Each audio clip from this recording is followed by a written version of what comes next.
নমস্কাৰ Assam green টেকৰ YouTube চেনেললৈ আপোনালোকক সকলোকে স্বাগতম জনাইছোঁ আমাৰ এই সিৰিজটো য'ত আমি একাডেমিচিয়ান বৈজ্ঞানিক অধ্যাপক এণ্টাৰপ্ৰিনাৰ সকলক ৰাইজৰ লগত মুখামুখি কৰি দিওঁ আজি আমি আহিছোঁ ডিব্ৰুগড় বিশ্ববিদ্যালয়ত ডক্টৰ কৌস্তভ ডেকাৰ ওচৰলৈ নমস্কাৰ ডক্টৰ কৌস্তভ ডেকা অসমৰ জনসমাজত নিজৰ গৱেষণাৰ দ্বাৰাই সকলোৰে মাজত পৰিচিত ষ্টুডেণ্ট পলিটিক্সৰ পৰা আনকি তেওঁ এচিউভিৰ ওপৰতো গৱেষণা কৰে সো আমি কৌস্তভ ডেকাৰ লগত কথা পাতো স্বাগতম জনাইছোঁ আমাৰ চেনেললৈ ধন্যবাদ প্ৰথমতে আপোনাক সুধো আপুনি পলিটিকেল সায়েন্সৰ মানুহ হয় মই ফিজিক্সৰ এই পলিটিকেল সায়েন্সটো সায়েন্স কেনেকৈ হ'ল এইটো আমিতো মাষ্টাৰ সায়েন্স বুলিয়ে কওঁ অকল সায়েন্স বুলিয়ে নহয় যেটো আমাৰ বিখ্যাত এটা আছে এৰিষ্টটলৰ যেটো আছিলে যে মাষ্টাৰ অফ অল সায়েন্স বুলি তেওঁ যেটো কৈছিলে সেইটো এটা খুব ভাল প্ৰশ্ন আৰু সেইটো এটা খুব এটা গভীৰ প্ৰশ্ন আচলতে সেইটো এটা ইতিহাস আছে গতিকে আমি বিজ্ঞান বুলি ক'লে আমি আজিকালি যেনেকৈ আমি অকল কিছুমান হাৰ্ড ফেক্টছ বা কিছুমান সম্পৰীক্ষা এক্সপেৰিমেণ্ট সেইবিলাকৰ কথা আমি বুজো এক প্ৰকাৰ লেব বেছড যেটো আমাৰ কনচেপ্ট এটা হৈছে কিন্তু আচলতে ফিলসফি আৰু সায়েন্স যে কিমান এটা খুব গভীৰভাৱে জড়িত এটা বিষয় সেই বিষয়টো আমি যদি চাওঁ তেতিয়া আমি দেখো যে আচলতে সকলো কথা মূলতে ঘূৰি পকি পেলাই এক প্ৰকাৰ দৰ্শন বিজ্ঞানটো এটা দৰ্শন আৰু সেইটো ফালৰ পৰা আচলতে ৰাজনীতিও এটা দৰ্শন আৰু ৰাজনীতি আচলতে আমাৰ সমাজ ব্যৱস্থাটোক কেনেকৈ আমি সংগঠিত কৰিব লাগে কি বিলাক শক্তি এটাক নিয়ন্ত্ৰণ কৰে পাৱাৰ ডাইনামিক্স বিলাক কি তাৰ সোশ্যাল অৰ্গানাইজেশ্যনৰ প্ৰিন্সিপলছ কি সেইবিলাক পলিটিকেল সায়েন্সে একচুয়ালি এটা খুব সূক্ষ্মভাৱে আৰু এটা পদ্ধতিগতভাৱে আলোচনা কৰে আৰু সেইটো দিশৰ পৰা আচলতে পলিটিকেল সায়েন্সকো আমি সায়েন্স বুলি যেটো শব্দটো ইউজ কৰো সেইটো দিশৰ পৰা আমি আচলতে ৰাজনীতি বিজ্ঞান অকল ৰাজনীতি চৰ্চাই নহয় আৰু এইটোতে এটা দৰকাৰী প্ৰশ্ন আপুনি কৰিছে কাৰণ আজিকালি বহুত বিলাক অনুষ্ঠানে বা ইনষ্টিটিউটে পলিটিকেল সায়েন্স বুলি এটাকে ষ্টাডি অফ পলিটিক্স বুলি কয় ফৰ এক্সাম্পল আমি যদি জৱাহৰলাল নেহৰু ইউনিভাৰ্চিটি য'ত মই গৱেষণা পঢ়িছিলোঁ তাত চেণ্টাৰ ফৰ পলিটিকেল ষ্টাডিজ বুলি কয় তাত পলিটিকেল সায়েন্স ডিপাৰ্টমেণ্ট বুলি নকয় কিন্তু গতিকে মূল বিষয়টো আছিল ৰাজনীতিৰ অধ্যয়ন বা ৰাজনীতিৰ চৰ্চা গতিকে সেইটোক আমি এতিয়া বিজ্ঞান বুলি কওঁ বা আমি তাক এটা পদ্ধতিগত আলোচনা বুলি কওঁ সেইটো এটা ডাঙৰ এটা আলোচনাৰ বিষয় কিন্তু আমি বিজ্ঞান বুলি যিহেতু কথাটোক তেনেকৈ আগৰ পৰা তুলি ধৰা হৈছে পলিটিকেল সায়েন্সক তাৰ কিছুমান বিশেষ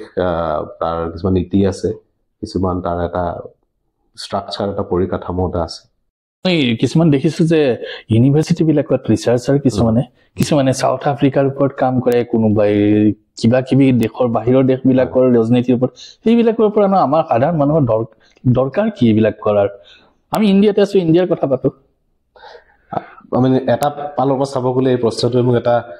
খুব এটা সুন্দৰ এটা কাহিনী এটা মনত পেলাইছে এইটো আমাৰ অমলেন্দু গুহ আছিলে যে তেখেতৰ বোধকৰো আত্মজীৱনী বা কোনোবা প্ৰবন্ধতে কথাটো তেওঁ লিখিছিলে তেওঁ যেতিয়া বিদেশৰ পৰা তেতিয়া কোনোবাখন ভাল ইউনিভাৰ্চিটি বোধকৰো ৰিচাৰ্চ কৰি পেলাই ঘূৰি আহিছিলে আৰু তেওঁ যেতিয়া গাঁৱলৈ আহিছে তেতিয়া তেওঁলোকৰ ঘৰৰ যিজন মানুহে গৰু চাই গোহালি আছিলে তেওঁ খুব ভাল পাইছিলে যে ই খুব বঢ়ি আহিছে এতিয়া গৰুৰ গাখীৰ খুব ওলাব গতিকে যেটো পাৰ্সপেক্টিভ যে ইউটিলিটি যে তেওঁ যিহেতু বিদেশৰ পৰা আহিছে তেওঁ যদি গৰুৰে গাখীৰ বেছিকৈ উলিয়াব নোৱাৰিলে তেওঁ অধ্যয়নৰ তাৰ লাভ কি হ'ল গতিকে ইউটিলিটি প্ৰশ্নটো আছে অলপ তেনেকুৱা কাৰণ ইউটিলিটিটো আমি কেতিয়াবা ইমিডিয়েটলি চকুত নপৰিব পাৰে তাৎক্ষণিকভাৱে আমি বুজি নাপাব পাৰোঁ যে এইটো পঢ়ি আমাৰ কি লাভ হৈছে আমাৰ সাধাৰণ মানুহৰ কি লাভ হৈছে কিন্তু বিশ্ব ৰাজনীতিটো এনেকুৱা এটা বস্তু আচলতে খুব জটিল এখন দেশে কেনেকুৱা ধৰণৰ কি কাম কাজ কৰিছে কি পদক্ষেপ লৈছে বিশ্ব ৰাজনীতিত তাৰ প্ৰভাৱ কেনেকৈ সকলোৰে ওপৰতে পৰে আৰু আল্টিমেটলি আমি এখন আন্তৰ্জাতীয় আমি পৃথিৱী আজি এখন পৰিয়াল এক প্ৰকাৰ যদিও তাৰ মাজত ভাগ আছে বিভেদ আছে এইটো বেলেগ প্ৰশ্ন কিন্তু আল্টিমেটলি আমাৰ গোটেই একশ্যনছ বিলাক কালেক্টিভ দ্য কনচিকুৱেঞ্চেছ বিলাক কালেক্টিভ গতিকে সেইটো দৃষ্টিৰ পৰা এটা উত্তৰ এইটো উত্তৰটো এটা অংশ এইটো হ'ব যে আমি এই আন্তৰ্জাতিক যিবিলাক গুৰুত্ব সেইটো চাব পাৰোঁ তাৰ দ্বিতীয় উত্তৰটো এনেকুৱা হ'ব পাৰে যে আমি আমাৰ দেশৰ দৃষ্টিভংগীৰ পৰা সেই দেশবিলাকৰ কাৰ্যকলাপবিলাক চাব পাৰোঁ ফৰ এক্সাম্পল কোনোবাই যদি US actions in developing countries কেনেকৈ আমেৰিকান ফৰেইন পলিচি ডেভেলপিং কাণ্ট্ৰিজক কেনেকৈ এফেক্ট কৰিছে সেইটো এটা বিষয় হ'ব পাৰে বা তাতকৈ বেছি আৰু এটা 3 নম্বৰ তাৰ উত্তৰো আছে সেইটো আকৌ এটা আমি পোষ্ট কলনিয়েল ষ্টাডিজ বুলি যেটো কওঁ ৰিভাৰ্সিং দ্য গেজ তাৰমানে আমাৰ সোসাইটি সমাজক ইমানেই ষ্টাডি কৰা হৈছে ফ্ৰম ওয়েস্টাৰ্ণ পাৰ্সপেক্টিভ বা ওয়েস্টাৰ্ণ বেসড ইনষ্টিটিউটৰ পৰা গতিকে আমিনো কিয় তেওঁলোকক ষ্টাডি নকৰিম এইটো মানে সলমান ৰাজদিয়ে হেতু বুট কৰে এইটো শব্দ ইউজ কৰিছে এই ফ্ৰেজটো ইউজ কৰিছিলে ৰিভাৰ্সিং দা কলোনিয়েল গেজ যদি মই মনত আছে ভালকে কিন্তু তেনেকুৱা ধৰণৰ এটা মানে তাত তেনেকুৱা ধৰণৰ এটা আন্ডাৰষ্টেণ্ডিংও আছে যে আমিনো কিয় নকৰিম আমাক যেহেতু ইমান পঢ়িছে কাষ্টৰ ওপৰতে হওক বা আমাৰ ট্ৰাইবৰ ওপৰত হওক আইডেন্টিটিৰ ওপৰত যেটো অৰিয়েন্টালিষ্ট আইডিয়া এক্স্যাক্টলি হে অৰিয়েন্টালিষ্ট যেটো গেজ এটো আমি এটা কাউন্টাৰ মানে আমি কিয় হেতু ষ্টাডি নকৰিম গতিকে তেনেকুৱা ধৰণৰ বিভিন্ন ধৰণৰ তাত হেৰিবিলাক আছে গতিকে সেই কথাবিলাক আমি তেনেকৈ অলপ সেইফালৰ পৰা চাব পাৰিম আপোনাক এটা ভাৰতৰ প্ৰশ্ন সুধো হয় আপুনি যেটা পোষ্ট কলোনিয়েলৰ কথা ক'লে 1947 চনত যেতিয়া ভাৰত স্বাধীন হ'ল হয় অৰিয়েন্টালিষ্ট বিদেশৰ পণ্ডিতসকলে সবে কৈছিলে বোলে ভাৰতখন নাথাকিব হয় ইমান ডাইভাৰ্সিটি হয় খুব সিনিকেল আছিল ভাঙি যাব হয় কিন্তু ভাৰতখন এতিয়াও ভাঙি যোৱা নাই হয় আজি অলমোস্ট 8টা ডিকেড হয় হয় 8টা দশক ভাৰতখন চলি আছে হয় এই যে আইডিয়া অফ ইণ্ডিয়া আপোনাৰ ধাৰণাটো কি আইডিয়া অফ ইণ্ডিয়া এইটো এটা যথেষ্ট একদম ফান্ডামেন্টাল প্ৰশ্ন আচলতে আৰু এই ধাৰণাটো মই ভাবো সময়ৰ লগে লগে অলপ ফলনি হয় এইটো প্ৰশ্ন যদি মোক 15-20 বছৰ আগতে ষ্টুডেন্ট হৈ থকা সময় সেই সময়ত সোধা হ'লতেন উত্তৰ উত্তৰটো বেলেগ হ'লতেন আজি উত্তৰটো বেলেগ হ'ব এইটো এটা এক প্ৰকাৰ আমাৰ মানে মহাত্মা গান্ধী যেটা এক্সপেৰিমেন্ট উইথ ট্ৰুথ বুলি কৈছিলে মই ভাবো যে প্ৰত্যেকজন মানে আমাৰ নাগৰিকে সিটিজেন এজ এ সিটিজেন বা as a member of community তেওঁলোকে এই কথাটোৰ লগত এটা মানে অহৰহ এটা এক্সপেৰিমেন্ট কৰি থাকে যে আমাৰ মতেৰে ভাৰতৰ আইডিয়াটো কি আৰু হেতু সময় সময় সলনি হয় গতিকে এতিয়া যদি আপুনি মুকে প্ৰশ্নটো কৰিছে এই মুহূৰ্তত মই এটোৱে কম যে আইডিয়া অফ ইণ্ডিয়া হল is a land of different possibilities and challenges তাত বিভিন্ন সম্ভাৱনা আছে প্ৰত্যাহ্বানো আছে এই সময়তে গতিকে এই যিবিলাক সম্ভাৱনা আৰু প্ৰত্যাহ্বান তাৰ আচলতে এটা মিলাজুলা এটা মানে ধাৰণাই হল ভাৰতৰ ধাৰণাটো আৰু তাত এজন অসমীয়া হিচাপে এখন প্ৰান্তীয় ৰাজ্যৰ এজন নাগৰিক হিচাপে আমাৰ কিছুমান বিশেষ তাত সম্ভাৱনাৰ লগতে কিছুমান বিশেষ পৰিস্থিতি আমি মাজে মাজে মুখামুখি হ'ব লাগে এই কথাটো বুট কৰা আমি 3 বছৰ আগতে যেতিয়া আমাৰ কা আন্দোলন একেবাৰে শীৰ্ষত আছিল এই প্ৰশ্নটো সোধা হলে সেই সময়ত আপুনি এটা বেলেগ ধৰণৰ উত্তৰ বহুতৰ পৰা পালেহেঁতেন কিন্তু আমি দেখিছো যে কেনেকৈ সমাজ ৰাজনীতি বস্তুবিলাক খুব সঘনে সলনি হয় আৰু এক প্ৰকাৰ চাব গলে এটা ধাৰাবাহিকতা থাকে কিন্তু তাৰ লগে লগে কথাবিলাক সলনি হৈ থাকে আৰু সময়ৰ লগে লগে মানুহৰ কিছুমান এপ্ৰোচ কিছুমান দৃষ্টিভংগী সলনি হয় কিন্তু কিছুমান বস্তু সময়ৰ মানে পৰীক্ষাত অৱতীৰ্ণ হৈ পেলাই উত্তীৰ্ণ হয় গতিকে সংবিধানৰ কথাটো আজি দেখিছো যে সকলোৱে এটা ৰিনিউড এটা তাৰ মানে ডিসকভাৰী এটা হৈছে বুলি ক'ব পাৰে সকলো আজিকালি সংবিধানৰ কথা খুব ক'ব ধৰিছে বা ভাৰতীয় সংবিধানক সকলো নতুনকৈ আৱিষ্কাৰ কৰিছে এসময় যিবিলাক বস্তু আমি এক প্ৰকাৰে টেকেন ফৰ গ্ৰান্টেড বুলি ধৰি লৈছিলো কিছুমান বিশেষ অধিকাৰ কিছুমান বিশেষ ক্ষমতা কিছুমান বিশেষ আমাৰ মানে সাংবিধানিক সুৰক্ষাৰ কিছুমান কথা আমি ধৰি লৈছিলো যে এইবিলাক সদায় থাকিব কিন্তু দেখা গৈছে যে সমাজ ব্যৱস্থাটো আমাৰ ৰাজনৈতিক ব্যৱস্থা জটিল বিভিন্ন ক্ষেত্ৰত প্ৰত্যাহ্বান আহি পৰে গতিকে সংবিধানক অকল সাংবিধানিক সুৰক্ষা পাবৰ জনে সংবিধানক সুৰক্ষা দিয়াৰ কথাটো এতিয়া যথেষ্ট আহি গৈছে গতিকে ভাৰতৰ ধাৰণা idea of India the cornerstone of the constitution as a pillar stone এই প্ৰশ্নটো আজিকালি সকলোৰে মনত ভাবো বিশেষকৈ সকলো বুলি নকওঁ কিন্তু বহুতৰ মনত এই প্ৰশ্নটো দকৈ মানে হিপাই উঠিছে মই যোগেন্দ্ৰ যাদৱৰ এটা কনসেপ্টৰ পাওঁ যে state nation and nation state কনসেপ্টটো হয় আমাৰ ভাৰত স্বাধীন হোৱাৰ পিছত আমাৰ লিংগুইষ্টিক ষ্টেট হ'ল যিটোৰ কাৰণে আমাৰ এচিমেট্ৰি এটা হ'ল যে এখন লিংগুইষ্টিক ষ্টেট ডাঙৰ এখন সৰু আজিৰ যুগত আমি যদি থট এক্সপেৰিমেন্ট এটা কৰো যে আজিৰ দিনত ইণ্ডিয়া স্বাধীন হৈছে আপুনি কি ভাবে যে সেই লিংগুইষ্টিক ষ্টেট হিচাপে ষ্টেটত ডিভাইড কৰা আৰু বাই পলিটিক্যাল বাউণ্ডাৰী ডিভাইড কৰি একেখন ষ্টেটৰ মাজত বিভিন্ন নেশ্যন থাকা নেশ্যন মিন্স চিভিলাইজেশ্যন থকা কোনটো ধাৰণাই ইণ্ডিয়াৰ ওভাৰঅল যুট ডেভেলপমেন্ট কাৰণ ইণ্ডিয়াৰ ডেভেলপমেন্টটো তেনেদৰে এচিমেট্ৰি এটা দেখা পোৱা যায় হয় এই বিষয়টো এটা very ইন্টাৰেষ্টিং এটা বিষয় কাৰণ এটা মই ভাবো এটা মানে আমাৰ নেশ্যন ষ্টেট বা যেটো আমাৰ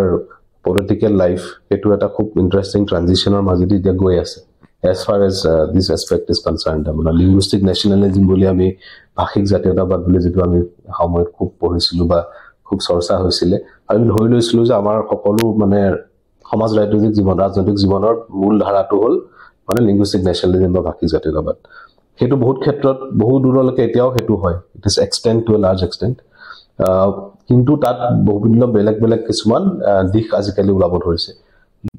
যেটো আমাৰ ধৰ্মীয় মেৰুকৰণ মানে আমাৰ কমিউনেল যেটো পোলাৰাইজেচনৰ যেটো এসপেক্ট এই কথাটো যথেষ্ট মানে এটা শক্তিশালী এটা শক্তি হিচাপে হি উঠিছে মুডুলি উঠিছে আৰু বহু ক্ষেত্ৰত ভাষা ডাঙৰ নে ধৰ্ম ডাঙৰ সেই ধৰণৰ প্ৰশ্নবিলাক আজিকালি আহিব ধৰিছে কিন্তু ভাষাৰ যেটো এটা এপিল এটা যেটো মানে এটা তাৰ যেটো সাৰ্বজনীন যেটো গ্ৰহণযোগ্যতা হেতু বহুতখিনিলৈকে এতিয়াও আছে তাত অফ কোৰ্স আজিকালি এটা গ্লোবালাইজেশন কসমোপলিটানিজমৰ কথাটো আহিছে কিন্তু যেহেতু চৰকাৰৰ সময়ে কিছুমান নীতি লৈ আহিছে new education policy for example এনেকুৱা ধৰণৰ স্থানীয় ভাষাসমূহ এক প্ৰকাৰে গুৰুত্ব দিবলৈ ধৰিছে গতিকে ডুৱেলিষ্টিক বা বহুত ধৰণৰ একে সময়তে মানে এটা মাল্টিপোলাৰ টাইপৰ ৰিয়েলিটি আমি দেখিব পাইছো যত এই ভাষাবিলাকে এক প্ৰকাৰ নতুনকৈ ঠনধৰি উঠাৰ কিছুমান সম্ভাৱনা ওলাইছে কিন্তু একে প্ৰকাৰে বজাৰৰ যেটো এটা প্ৰত্যাহ্বান বজাৰ অৰ্থনীতিৰ যেটো এটা প্ৰত্যাহ্বান হেতু ভাষাবিলাকৰ ওপৰত আহিছে কিন্তু আমি পলিটিক্যাল সায়েন্সৰ পাৰ্সপেক্টিভৰ পৰা আমি সদায় এটা কথা কওঁ যে ল্যাঙ্গুৱেজটো এক প্ৰকাৰে it is not only a resource but it is also access to other resource language to nije eta resource bhasha to eta nije eta dangor eta শক্তিশালী সম্পদ কিন্তু সেই সম্পদতে বেলেগ কিছুমান সম্পদৰ বাটু মুকলি কৰিব পাৰে যেটো এটা আমি ইংলিশৰ যেটো এটা আমি এপিল দেখিছো বা যেটো গ্লোবাল ল্যাঙ্গুৱেজ বিলাকৰ যেটো এটা অ্যাট্ৰাক্টিভনেস বা এটা ইউটিলিটি দেখিছো সেইটো এটা ডাঙৰ এটা ফ্যাক্টৰ কিয় সকলো মানুহে সেফালে লাহে লাহে সদায় এটা আকৰ্ষিত হয় গতিকে এই দুটা বস্তুৰ মাজতে কেনেকে ল্যাঙ্গুৱেজক এটা পলিটিক্যাল এটা মাধ্যম হিচাপে এটা ৰাজনীতিৰ এটা শক্তিশালী হাতিয়াৰ হিচাপে ইউজ কৰা হৈছে এই বস্তুটো আমি দেখিবলৈ পাওঁ যিবিলাক মুভমেন্ট আমি দেখি আছো কিন্তু মই যেনেকৈ কৈছো সেইটো কোনোবা ক্ষেত্ৰত অকমান যেন কমি গৈছে সীমিত হৈছে আৰু তাত বাকি বিলাক যিবিলাক কাৰক জাতিৰ প্ৰশ্নতে হওক কাষ্টৰ ইস্যুটো হওক বা ধৰ্মৰ ইস্যুটো হওক এইবিলাকও মানে ল্যাঙ্গুৱেজক লগতে তেওঁলোকৰ এটা মানে প্ৰভাৱ বাঢ়িব ধৰিছে লাহে আপনি এটো নাহিব যে I am putting words in your mouth কিন্তু মই খবলৈ গলে প্রাইমারি এডুকেশন আমি যেটো ল্যাঙ্গুৱেজৰ কথা কৈ আছো প্ৰাইমাৰি এডুকেশন যেতিয়া মাদাৰ টাঙত লৰা এজনে লয় তেও কনসেপ্ট বিলাক আয়ত্ত কৰিব পাৰে আনহাতে প্ৰাইমাৰি এডুকেশনটো যেতিয়া এটা ফৰেন ল্যাঙ্গুৱেজত লোৱা হয় অসুবিধা হয় আমাৰ অসমত বিশেষকৈ দুটা কমিউনিটিৰ কথা ক'ব গলে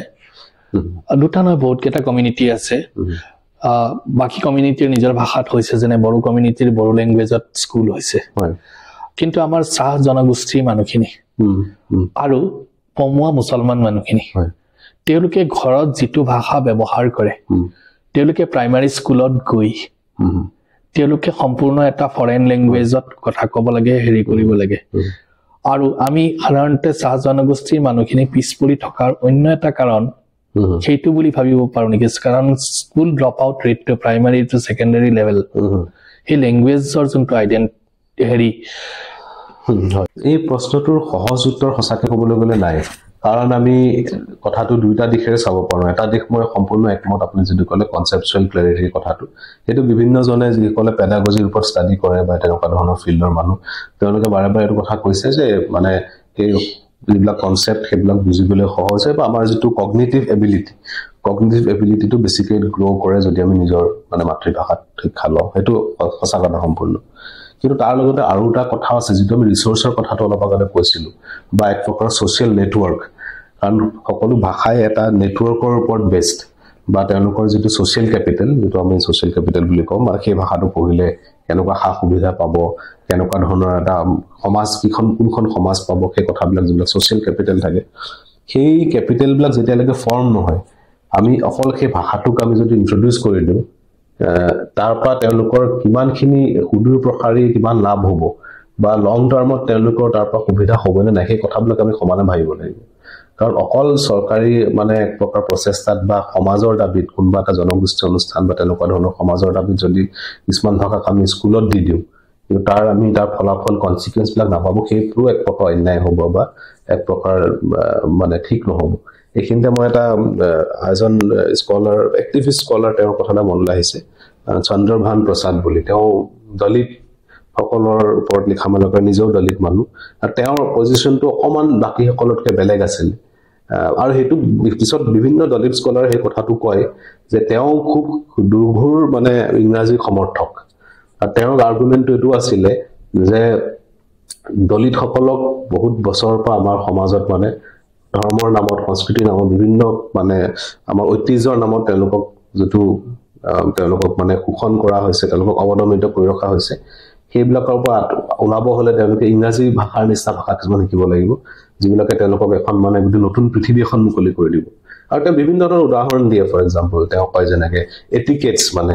মোৰ যিমান মনত আছে তেওঁ এখন কিতাপো আছিলে সেই কিতাপৰ বেটুপাতত মানে এখন তেওঁৰ যিটো ইমেজ আমি যিটো আইডিয়া অফ ইণ্ডিয়াৰ কথা অলপ আগতে পাতিছিলো তেওঁ যিটো ইণ্ডিয়াৰ ইমেজ তেওঁ মানে আমাৰ যিখন টিপিকেল গডেছ ইণ্ডিয়া গডেছ বা ভাৰত মাতা বুলি যিখন আমি ফটো দেখো তেওঁ তেনেকুৱা এখন ফটো ব্যৱহাৰ কৰে কিন্তু এখন হাতত কম্পিউটাৰ এটা লৈ থাকে মানে ভাৰত মাতা এখন হাতত কম্পিউটাৰ লৈ থাকে এখন হাতত বহুত সৰু সেল ফোন মোবাইল ফোন এই কিতাপখন সেই আগৰ কিতাপ মানে সেই সময়ত আইটি ৰিভলিউচন বিলাক তেতিয়া খুব হৈছিল আৰু গতিকে তেনেকুৱা তেওঁৰ মতে মানে this is a new symbol আৰু this is a goddess for the Dalits আৰু এইবিলাকে তেওঁলোকক মানে সেই যিটো চেইন অফ অপাৰেশ্যন তাৰ পৰা তেওঁলোকক মুকলি কৰিব তেনেকুৱা ধৰণৰ এটা আৰ্গুমেণ্টেও দিয়ে মানে যে এই ল'ৰা ছোৱালীবিলাকক আমি যদি ঐতিহ্যৰ কথা কৈ পেলাই তেওঁলোকক আমি হিন্দী শিকাব খোজো বা নিজৰ যিবিলাক ভাষা শিকাব খোজো তেওঁলোকে সদায় পিছ পৰি থাকি যাব কাৰণ ছ'চিয়েল কেপিটেলটো নাপাব কিন্তু এই প্ৰশ্নটো মানে দুটা কথা আমি মিলাই চাব লাগিব আমি যদি মই ভাবো যদি মাতৃভাষাত নিজৰ যিটো ভাষাই হ'ব পাৰে নিজৰ মাতৃভাষা নিজৰ লাগিলে সেইটো জনগোষ্ঠীয় ভাষা হওক বা নিজৰ এক প্ৰকাৰ জনজাতীয় ভাষা যি ভাষাই হওক মাতৃভাষা শিক্ষা যদি আমি দিওঁ তাৰ লগতে শিক্ষাৰ পৰা তেওঁলোকে কি সম্ভাৱনাৰ তেওঁলোকৰ দুৱাৰ মুকলি হ'ব সেই কথাটো আমি সমানে চাব লাগিব নহ'লে কাউণ্টাৰ প্ৰডাক্টিভ হ'ব নহ'লে এটা দুটা জেনেৰেশ্যনে পঢ়াৰ পিছত মানুহৰ একেবাৰে তাৰ পৰা মন আঁতৰি যাব আমি মানে আৰু এইটো জোৰ কৰি পঢ়াব পৰা বস্তু নহয় যে আমি এনেকুৱা ধৰণৰ মানে এক প্ৰকাৰৰ সেইটো অথৰিটেটিভ মানে ছ'চাইটিটো নহয় যে চৰকাৰে সেইটো নিৰ্দেশ দিব যে এইটো স্কুলতে পঢ়াব লাগিব সেইটো এটা বেলেগ পলিচি গভৰ্ণমেণ্টে যদি কম্পালচৰি কৰি দিয়ে মেণ্ডেটৰী কৰি দিয়ে সেইটো এটা বেলেগ বিষয় সেইটো মানে গণতান্ত্ৰিক অধিকাৰ এটা বেলেগ বিষয় যেহেতু আপোনালোকে পলিটিকেল সায়েন্সত কাষ্টৰ হেৰি কৰে এই কথাটো মই চন্দন শৰ্মা ছাৰকো সুধিছিলো আমাৰ হাত এতিয়া এটা নতুন কাষ্ট চিষ্টেম ইয়াত গঢ়ি উঠিছে আম্বেদকাৰে যে কৈছিলে যে 4টা মহলাৰ ঘৰ ইটো মহলাৰ পৰা সিটো মহলালৈ যাবলৈ জখলা নাই আমাৰ ইয়াত এটা নতুন কাষ্ট চিষ্টেম হৈছে যে এডুকেশ্যনত যিখিনি লোৱাৰ মিডিল ক্লাছ আৰু প'ৰ পিপল তেওঁলোকে প্ৰাইভেট ভাল এডুকেশ্যন দিব পৰা নাই ইৰেস্পেক্টিভ অফ মিডিয়াম আৰু তেওঁলোকে সেই লেভেলটোতে থাকি যাবলগীয়া হৈছে এসময়ত আমাৰ গাঁৱৰ স্কুলবিলাকত ঘৰৰ মানুহে ঘৰৰ পৰা বাঁহ বেত নি পেলাই স্কুল এখন বনাই দিছিলে তেওঁলোকে কৈছিলে সেইখন আমাৰ স্কুল আৰু এতিয়া গাঁৱৰ মানুহখিনিয়ে কয় সেইখন আমাৰ গাঁৱৰ চৰকাৰী স্কুল সো সেই বস্তুটো নাই এতিয়া আপুনি যেহেতু আইডেন্টিটিৰ ওপৰতো কাম কৰি আছে সেই আইডেন্টিটিটো স্কুলখনৰ আইডেন্টিটিটোৱে সলনি হৈ গ'ল আৰু আমাৰ চৰকাৰী স্কুলবিলাক প্ৰায় বন্ধ হ'বলৈ গৈ আছে হয় এই কথাটোৱে মই এক প্ৰকাৰ আচলতে এইটো কথালৈ মই উনুকিয়াইছিলো যে ছ'চিয়েল মবিলিটি মানে education as a vehicle for social mobility সেইটো এডুকেশ্যনৰ ডাঙৰ এটা পটেনচিয়েলটো সেইটোৱে মানে আৰু আপুনি ঠিকেই কৈছে আগৰ সময়ত এতিয়া আমাকো খুব কোৱা হয় আমাৰ জেনেৰেশ্যনটো বোধ কৰোঁ মানে মই নিজৰ যদি উদাহৰণ দিওঁ মই চৰকাৰী বিদ্যালয়ত পঢ়া আমাৰ জেনেৰেশ্যনবিলাক বোধ কৰোঁ শেষৰ জেনেৰেশ্যন য'ত চৰকাৰী বিদ্যালয়ত অকণমান মধ্যবিত্ত শ্ৰেণী মানে নগৰীয়া মধ্যবিত্ত শ্ৰেণীৰ ল'ৰা ছোৱালীবিলাকক গৈছিলে আৰু তাৰপিছত আমি এতিয়া যেতিয়া গুণোৎসৱৰ নিচিনা অনুষ্ঠানৰ লগত আমাক জড়িত কৰা হয় বা বিভিন্ন বেলেগ প্ৰসংগতো আমি যেতিয়া অলপ এই দিশবিলাকলৈ মন কৰোঁ বা জানিব পাৰোঁ দেখিছোঁ আপুনি যেনেকৈ কৈছে যে এই মানুহৰ যিটো মানে আগ্ৰহটো বা আইডেণ্টিফিকেশ্যনটো একেবাৰে গাঁও অঞ্চলতো চহৰীয়া অঞ্চলৰ কথাটো নকওঁৱে গাঁও অঞ্চলতো কমি গৈছে তাৰ এটা কাৰণ মানে মই ভাবিছোঁ এইটো আমি আমেৰিকাত যেতিয়া 1960 চনৰ বা 50 চনৰ এটা চিটুৱেশ্যন হৈছিলে এডুকেশ্যনৰ ৰেচিয়েল ছেগ্ৰিগেশ্যন তেতিয়া মানে তেওঁলোকে এক প্ৰকাৰ এটা অলমষ্ট লয়ে কৰি দিছিলে যে তেওঁলোকৰ যিসকল মানে আফ্ৰিকীয় মূলৰ যিসকল আফ্ৰিকান আমেৰিকান তেওঁলোকৰ কাৰণে প্ৰকাৰ বেলেগ স্কুল বাকীসকলৰ কাৰণে প্ৰকাৰ বেলেগ স্কুল দুইখনেই চাব গ'লে চৰকাৰী স্কুল বা সকলো ছেম কিন্তু ছেগ্ৰিগেশ্যন এই বস্তুটো মই ভাবোঁ ইয়াত এক প্ৰকাৰে মানে আনৰিটেন এক প্ৰকাৰে মানে আনস্পোকেন ৱেত সেই কথাটো হ'বলৈ গৈ আছে যদি শিক্ষাৰ যিটো সাংঘাতিক মানে বাণিজ্যকৰণ আৰু ব্যক্তিগতকৰণ যিটো হৈছে আৰু যিবিলাক ভাল স্কুল সো-কল ভাল স্কুল যিবিলাকে বিভিন্ন ধৰণৰ ৰিসোৰ্সেছ দিয়ে বিভিন্ন ধৰণৰ সুবিধা দিয়ে সেই স্কুলবিলাকক সকলোৱে সেই স্কুলত সোমাবলৈ নোৱাৰে এফৰ্ড কৰিব নোৱাৰে আৰু সেইটো কাৰণে যদিও বিভিন্ন ধৰণৰ ব্যক্তিগত স্কুল গাঁৱে ভূঞেও হৈছে কিন্তু তাৰ মানে সেই মানদণ্ডটো সেই তেনেকুৱা ধৰণৰ যিবিলাক এলিট স্কুল সেইটো সমান হ'ব নোৱাৰে এই এক প্ৰকাৰে এটা সেগ্ৰিগেশন আমেৰিকাত যেটো ৰেশিয়াল কাউন্টত হৈছিল আমাৰ বুটকৰ এক প্ৰকাৰে মানে আনস্পোকেন কিন্তু এক প্ৰকাৰে আমাৰ মানে শ্ৰেণীগত বা ক্লাস ওয়াইজ এটা মানে সেগ্ৰিগেশন এটা লাহে হ'ব ধৰিছে আৰু একেবাৰে স্কুলে নহয় স্কুলৰ পৰা টপ মানে উচ্চ পৰ্যায় আপুনি জানিব বিশ্ববিদ্যালয় এতিয়া প্ৰাইভেট ইউনিভাৰ্সিটিজ বিলাকে বিভিন্ন ধৰণৰ ফেসিলিটিজ ৰিসোৰ্সেছ দি আছে তেওঁলোকে বেষ্ট অফ মাইন্ডস ষ্টুডেন্টে নহয় ফেকাল্টি বেষ্ট অফ মাইন্ডস এট্ৰাক্ট কৰি লৈ গৈছে কাৰণ তেওঁলোকে বিভিন্ন ধৰণৰ সুবিধা দিয়ে কাম কৰিবলৈ অকলেতো টকা পইচা কথা নহয় সুবিধাও দিয়ে বিভিন্ন ধৰণৰ গতিকে সেই ধৰণৰ এটা মানে ডিভিজন এটা লাহে বুট কৰা আহিব ধৰিছে আৰু এনইপিয়ে কিছুমান ক্ষেত্ৰত এটো অলপ এড্ৰেছ কৰিবলৈ যত্ন কৰিছে কিন্তু বেলেন্সড হ'ব লাগিব গোটেই কথাবিলাক এক প্ৰকাৰে যিবিলাক বেলেগ ঠাই এটা ৰিয়েলিটি আছে সেই ৰিয়েলিটি বিলাকো তেনেকে ধৰণৰ মানে চাব লাগিব গতিকে সেই কথাবিলাক আছে তাৰ লগত মই সেই বস্তুখিনিকে এটা পলিটিক্যাল পাৰ্সপেক্টিভত সুধিব গ'লে এটা সিম্পল এক্সাম্পল অসমত সৰি ইণ্ডিয়াত দিল্লীত পানী আৰু ইলেক্ট্ৰিচিটি কেতিয়াও পলিটিক্যাল মুদ্দা নাছিলে হয় ঠিক তেনেকে অসমতো গোটেই পলিটিক্যাল মুদ্দাবিলাক মেকিয়াভেলিয়ান শুদ্ধভাৱে শব্দটো ব্যৱহাৰ কৰিছনে নাই মেকিয়াভেলিয়ান শব্দটো যে বুকা চটিওৱা তেনেকুৱা ধৰণৰ ইলেকশন বিলাক বা হেৰিবিলাক হৈ আছে আমাৰ যিটো ফান্ডামেন্টাল কথাবিলাক আমাৰ পলিটিক্সে বৰ্তমান পলিটিক্সে এড্ৰেছ কৰিব পৰা নাই নেকি আৰু তাৰ লগত মানে পাব্লিকক আমি জড়িত কৰিব পৰা নাই নেকি পাব্লিকটো জড়িত হৈছে বহুত বেছিকে জড়িত হৈছে প্ৰবলেমটো আচলতে মানে ইন দ্য মেকিয়াভেলিয়ান টাৰ্মছ হয় মেকিয়াভেলিয়ান পলিটিক্সটো মানে ফান্ডামেন্টালি তো চাব গ'লে এজ এ পলিটিক্যাল সাইন্টিষ্ট মানে হেতু বাদ দিটো ৰাজনীতি এক প্ৰকাৰ হ'ব নোৱাৰে আচলতে মানে কেতিয়াবা কথাটো হ'ল আচলতে হেতু লগতে বাকিবিলাক যিবিলাক অলপ এথিক্সৰ কথা থাকে সেই কথাবিলাক লগতে থাকিবনে নাই নে অকল ইটস বিকামস পিওৰলি মানে পাৱাৰ সেন্ট্ৰিক এক প্ৰকাৰে যেটো মানে মেকিয়াভেলিয়ানতকে বেছি মানে হবজে যেটো কৈছিলে নেস্টি ব্ৰুটেল এণ্ড শৰ্ট বুলি যেটো জীৱনটোৰ কথা কৈছিলে মানে সাংঘাতিক এটা চূড়ান্ত মানে এক প্ৰকাৰে চাব গ'লে মানে ড্ৰেকনিয়ান বা এক প্ৰকাৰে এনাৰ্কিক এটা হেৰি তেনেকুৱা পৰ্যায়ত পাই গ'লে তেতিয়া কথাটো খুব মানে বিপদজনক হৈ পৰে কিন্তু হয় এটা কথা হয় যে আমাৰ ৰাজনীতিৰ মানদণ্ডটো আমি চাব গ'লে মানে কমানে তললৈ পৰি আহিছে কিন্তু মই ভাবো পলিটিক্সটো আমি এটা লং টাৰ্ম ভিউ কৰিব লাগে যেটো আমি হিষ্ট্ৰীত এটা লং ডিউৰি বুলি কয় না এটা দীঘলীয়া এটা মানে পৰিক্ৰমা অকল এটা পিৰিয়ড নহয় হেতু চালে আমি দেখো যে কথাবিলাক এক প্ৰকাৰে সাইক্লিকেলো হয় মানে আমাৰ ৰাজনীতি বিলাক আৰু গোটেই যেটো আমাৰ মানে তাৰ আউটলুক হেতু সময় একেবাৰে তললৈ পৰিও যায় আগতেও তেনেকুৱা লো পইণ্ট আমি কেবাটাও দেখিব পাইছো অসমৰ ৰাজনীতি যদি আমি চাওঁ কেবাটাও মানে অসম আন্দোলনৰ সময়ত সাংঘাতিক ৰক্তাক্ত আছিল আমি নিজে পোৱা নাই আমি আহিম অসম আন্দোলনলৈ আহিম মানে সেইটো কৈছে সেই তেনেকুৱা এটা পৰ্যায় যদি যেটো ৰক্তাক্ত ইলেকশ্যনত সিধা আহি পেলাই মানে প্ৰতিদ্বন্দ্বী এজনক মাৰি থৈ গুচি যায় সেই ফালৰ পৰা আমি অকমান মানে সাইক্লিকেল এটা ইভেন্ট মানে আমি মূল পইণ্টটো আছিল যে আমি পাব্লিকৰ যেটো প্ৰবলেম তাক আমি সম্পূৰ্ণৰূপে পলিটিক্সত এটা এজেন্ডা হোৱা নাই আৰু পলিটিক্যাল এজেন্ডাটো এতিয়া যোৱা বছৰৰ ইলেকশ্যনতে যেনেকে লোন ৱেভাৰ এটা সৰু এড্ৰেছ আহিছিলে বা তেনেকুৱা ধৰণৰ কিছুমান বস্তু অকল ফ্ৰীবিজ দিয়ে এড্ৰেছ কৰিব যোৱা হৈছে বাকি আমাৰ ইলেক্ট্ৰিচিটি হক আমাৰ এনাৰ্জি সেক্টৰ হক আমাৰ ক্লাইমেট চেঞ্জ হক আমাৰ তেনেকুৱা ধৰণৰ বস্তুবিলাক আমাৰ অসমৰ পলিটিচিয়ানৰ চাব আচলতে হেতু অসম বুলিয়ে ক'ব নোৱাৰি হেতু মানে গোটেই আৰু ভাৰত ইন্টাৰেষ্টিংলি ভাৰতো নহয় হেতু মানে এটা গ্লোবেল এটা ইলেক্ট্ৰল ট্ৰেন্ড এটা হেতু শিফট হৈছে আৰু মানে যিবিলাক আৰু স্বাভাৱিকতে হ'বই কাৰণ আমাৰ যেটো গোটেই ওভাৰঅল আমাৰ যেটো আউটলুক টু লাইফ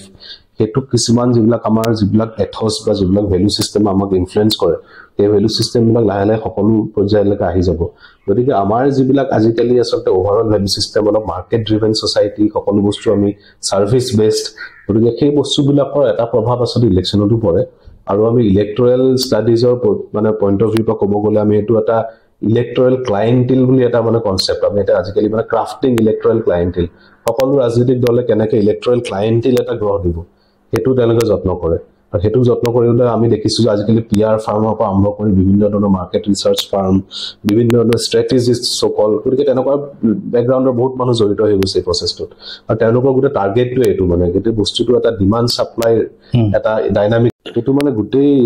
আৰু ইণ্টাৰেষ্টিং ভাৰতো নহয় এইটো মানে এটা গ্ল'বেল এটা ইলেক্ট্ৰল ট্ৰেণ্ড এটা সেইটো শ্বিফ্ট হৈছে আৰু মানে যিবিলাক আৰু স্বাভাৱিকতে হ'বই কাৰণ আমাৰ যিটো গোটেই অভাৰঅল আমাৰ যিটো কেনেকৈ আনিব পাৰি আৰু মানে আপুনি ক'বলৈ নহয় তেওঁলোক ক্লায়েণ্টছ আপুনি ক'বলৈ গ'লে মানে আমাৰ মানুহখিনিক পাব্লিকক ইনফ্লুৱেঞ্চ কৰিবলৈ তেওঁলোকে যিখিনি PR ফাৰ্ম আছে তেওঁলোকে ইভেন আৰ্টিফিচিয়েল ইণ্টেলিজেন্সৰ বিভিন্ন ধৰণৰ নতুন টেকনলজি ব্যৱহাৰ কৰি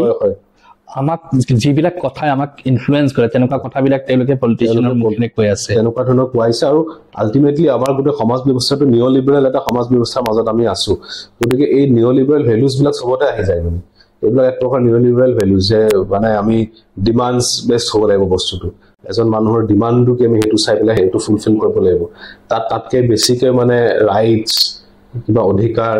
বা কাবাই কেনেকৈ সমাজখনক কেনেকৈ বুজিছে সেই কথাবিলাক অলপ ছেকেণ্ডেৰী হৈ গ'ল যে তেওঁৰ ABCD 4টা ডিমাণ্ড আছে সেই ডিমাণ্ডকেইটা আইডেণ্টিফাই কৰিব লাগে সেই ডিমাণ্ডকেইটা আমি ফুলফিল কৰিব লাগে আৰু চ' date citizen টাৰ্নছ into a client আৰু ক্লায়েণ্টৰ যিটো ছেটিছফেকশ্যন হয় যে আমি ছাৰ্ভিচিং লাগে আমাৰ ছাৰ্ভিচিং টাইম হৈছে ছাৰ্ভিচিং লাগে পালোঁ আৰু এখন বক্সত আমাক ফৰ্মখন দিব যে আমি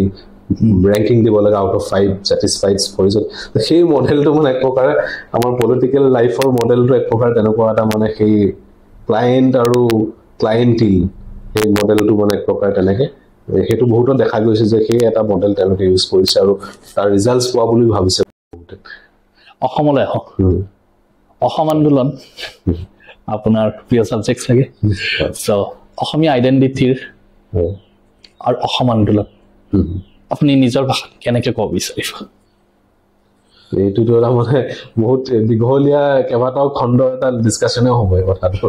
কিন্তু এনিৱেজ চাওক আমি মানে আপোনাৰতো নাজানো বাৰু কথাটো বাট আমি অসম আন্দোলনৰ এক প্ৰকাৰে মানে পষ্ট আছাম মুভমেণ্ট আমাৰ জেনেৰেশ্যনটো তাৰ পিছতে মানে সেই জেনেৰেশ্যনটোৱে পাইছে মানে গোটেই যিখন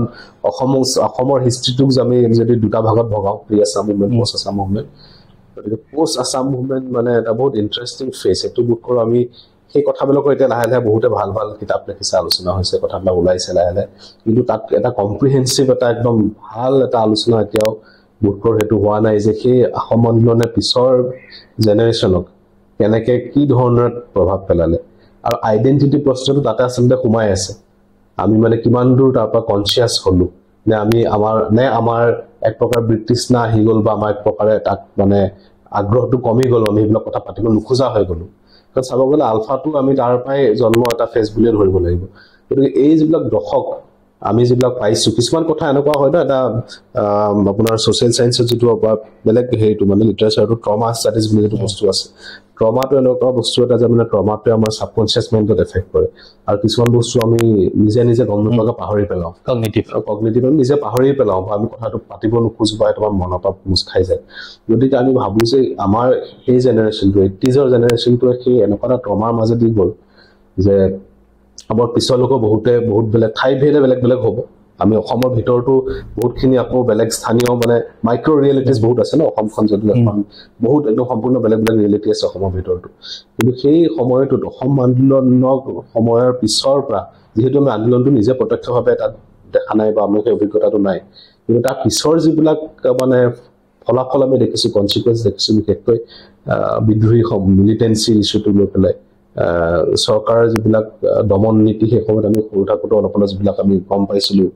বা আমি ভালকৈ এতিয়া যদি ভাবোঁ তেতিয়া আমি মানে বহুত ধৰণৰ কানেকশ্যন দেখা পাওঁ যিবিলাক আমি সেই সময়ত বুজি নাপালোঁ বা আমি ধৰিবই নোৱাৰিলোঁ কেনেকৈ সেই সময়ত বিভিন্ন ল'ৰা ছোৱালী বাহিৰলৈ গুচি গৈছিলে পঢ়িবলৈ আৰু তেতিয়াৰ পৰা অসমত আচলতে এই গোটেই মানে যিটো আমি আকৌ সেই নেটৱৰ্কৰ কথাটো কৈছোঁ ছ'চিয়েল নেটৱৰ্ক এডুকেশ্যন পাব্লিক স্কুলত পঢ়িব গ'লগৈ বহুত ল'ৰা ছোৱালী অসমত বাহিৰলৈ সেই সময়ত অসমত পাব্লিক স্কুলৰ কনচেপ্টটো ওলালে ৰেচিডেঞ্চিয়েল স্কুলবিলাক হেৰি হ'ল গতিকে তাৰ পৰাই তেনেকুৱা সেই পিছৰ জেনেৰেশ্যনটোক বিভিন্ন ধৰণে কেনেকৈ অসমত ইনফ্লুৱেঞ্চ কৰিলে কিন্তু পৰিচয়টোৰ কথা ক'ব গ'লে এটাটো স্পষ্ট সেইটোৰ ওপৰত বিভিন্ন মানে অধ্যয়ন হৈছে চৰ্চা হৈছে সঞ্জীৱ বৰুৱাৰ কথাটো মনলৈ আহিছে মোৰ তেওঁ যিখন খুব চেমিনেল বুক তাতো তেওঁ কৈয়ে গৈছে যে অসম আন্দোলনৰ পিছত মানে আচলতে অসমক এথনিচাইজড হৈ গ'ল মানে আগতে মানুহে অসমীয়া শব্দটো বেলেগে পৰিচয়টো দিব লগা নহৈছিলে কাৰণ এটা হেজেমনিক এটা আইডেন্টিটি সকলো অসমীয়া বুলি আমি ধৰি লওঁ যে বেলেগে ক'ব নালাগে তাৰ পিছৰ পৰা কিন্তু আমি বেলেগে স্পষ্টকৈ অসমীয়া সমাজ বা কোন অসমীয়া সেইটো বেলেগে ক'ব লগা হ'ল কাৰণ বড়োৱে হওক ৰাভাই হওক মিচিঙে হওক তেওঁলোকে সকলো নিজৰ নিজৰ পৰিচয় মানে এটা আত্মসচেতনতা কেনেকৈ বাঢ়ি গ'ল যিটো conflict self determination and identity হয় মানে সকলোৱে নিজৰ নিজৰ আইডেন্টিটি কনচিয়াছনেছটো এক প্ৰকাৰে বাঢ়ি গ'ল কাৰণ তাত দুটা কথা হ'ল এটা হ'ল যে আইডেন্টিটি এজ এ মানে resorts to different type of development package মানে আইডেন্টিটিৰ প্ৰশ্নটোৰ পৰাই কেনেকৈ আমি নিজকে সংগঠিত কৰি বিভিন্ন ধৰণৰ সা সুবিধা ৰাষ্ট্ৰৰ পৰা আদায় কৰিব পাৰোঁ সেইটো এটা পথ এটা অসম আন্দোলনে দেখুৱাই দিলে আৰু দ্বিতীয়টো অফক'ৰ্চ নিজৰ সাংস্কৃতিক পৰিচয়লৈ সকলো সজাগ হ'ল যেতিয়া আমি এনেকৈ সাংস্কৃতিক পৰিচয়ৰ কথা কওঁ সকলোৱে নিজৰ নিজৰ সাংস্কৃতিক পৰিচয়লৈ সজাগ হ'ল গতিকে এক প্ৰকাৰ সেইটো বেয়া কথা বুলি একেবাৰে মই নকওঁ কাৰণ অসম আল্টিমেটলি এখন বহু সাংস্কৃতিক এখন সমাজ বা ৰাজ্য গতিকে সেইটো এটা পজিটিভ কথা সকলোৱে নিজৰ নিজৰ সংস্কৃতিক লৈ সচেতন সজাগ হৈছে কিন্তু সেই কথাটোৰ লগতে যেতিয়াই এটা মানে টেৰিটৰিয়েল এটা নেশ্যনেলিজিম আহি যায় তাৰ লগতে যেতিয়া আমাৰ মানে এটা স্থান ভিত্তিক এটা নেশ্যনেলিজিম জাতীয়তাবাদ হয় সেইটোৱে এটা কনফ্লিক্ট জন্ম দিয়ে কাৰণ আল্টিমেটলি চাব গ'লে এই ধৰণৰ হাৰ্ড বাউণ্ডাৰী আমি ড্ৰ কৰিব নোৱাৰোঁ আমাৰ সমাজখন ইমানেই মানে এক প্ৰকাৰ সানমিহলি সমাজ আৰু সেই তাত মানে বাউণ্ডাৰী ড্ৰ কৰিব অসুবিধা বা আমি তাত কাট অফ ইয়াৰ ড্ৰ কৰিব অসুবিধা আমাৰ ইতিহাসটো ইমানেই এক প্ৰকাৰৰ